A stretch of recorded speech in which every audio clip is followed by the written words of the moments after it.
అరే మావా, చెప్పరా మామ. ఇప్పుడే జస్ట్ మహారాజా సినిమా చూసి వచ్చా. ఎలా ఉందిరా మూవీ? ఇది పైగా విజయ్ సేతుపతి 50th సినిమా అంటున్నారు. ఇంకోటి ఏంటంటే విజయ్ సేతుపతి ఎప్పుడు కూడా తన సినిమాని తెలుగులో ప్రమోట్ చేయలేదు.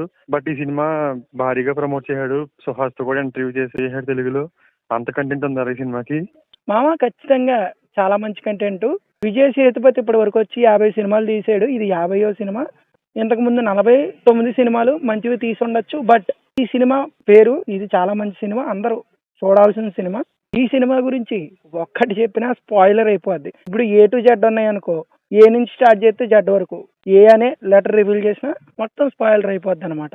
మామ స్పాయిలర్ అయిపోద్ది అంటున్నావు, మరి మాకు కొంచెం సినిమా స్టోరీ చెప్పకపోయినా కనీసం జానర్ చెప్పొచ్చు కదరా? జానర్ ఏంటంటే థ్రిల్లర్ విత్ ఎమోషన్స్, డ్రామా అలా నడుస్తూ ఉంటది. ఇంత మంచి సబ్జెక్ట్ ని ఎంచుకున్నందుకు డైరెక్టర్ని మెచ్చుకోవాలనిపిస్తుంది. ఈ సబ్జెక్ట్ ని ఇంతకు ముందు చాలా మంది చాలా విధాలుగా చూపించారు. బట్ ఇది ఇప్పటి ట్రెండ్కి తగ్గట్టు స్క్రీన్ ప్లే మ్యాజిక్ తో మన ముందు ప్రజెంట్ చేశాడు. మెయిన్ గా రైటింగ్ స్టేజ్ నుంచే చాలా బాగా రాసుకున్నాడు. ఎగ్జిక్యూషన్ పరంగా చాలా ఎంగేజింగ్ గా తెరకెక్కించాడు. దీనికి ఖచ్చితంగా మనం డైరెక్టర్ని మెచ్చుకోవాలి.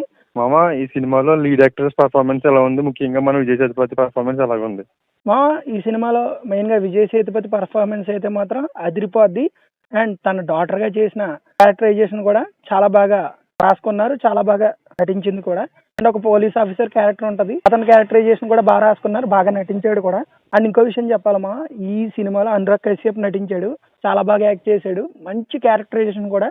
ఈ సినిమాలో నాకు చాలా బాగా నచ్చిన క్యారెక్టరైజేషన్ అది. ఆ క్యారెక్టరైజేషన్ పరంగా కాదు కానీ ఆ క్యారెక్టర్ లో ఉన్న ఆర్క్స్ కానీ అతని పర్ఫార్మెన్స్ కానీ ఎక్సలెంట్ గా ఉంటది.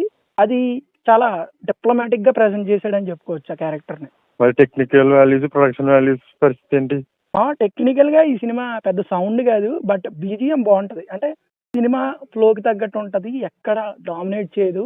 మ్యూజిక్ డైరెక్టర్ ఆడనుకుంటున్నాం ఎవరు మామ? అజనీష్ లోక్నాథ్. మామూలుగా మన అజనీష్ లోక్నాథ్ మ్యూజిక్ అంటే చాలా హాంటింగ్ గా ఉంటది, బట్ ఈ సినిమాలో సినిమాకి తగ్గట్టు ఉంటది. హాంటింగ్ గా ఉండదు కానీ అది ఏంటంటే ఎగ్జిక్యూషన్ మ్యాజిక్ అని చెప్పొచ్చు. మొత్తం డామినేట్ చేసి పడేసింది. అండ్ ఇంకా సినిమాటోగ్రఫీ విషయానికి వస్తే సినిమాటోగ్రఫీ కూడా బాగానే ఉంది. మరి ఫైనల్ గా మన సబ్స్క్రైబర్స్ కి ఏం చెప్తావు సినిమా గురించి? చూడొచ్చు అంటావా? ఖచ్చితంగా ఇది అందరూ చూడాల్సిన సినిమా. ఖచ్చితంగా అందరూ చూడాలి. ఫ్యామిలీతో చూడొచ్చు, ఫ్రెండ్స్ తో చూడొచ్చు, ఎవరితో చూసినా ఈ సినిమా మాత్రం గుండెలకి హత్తుకుంటది.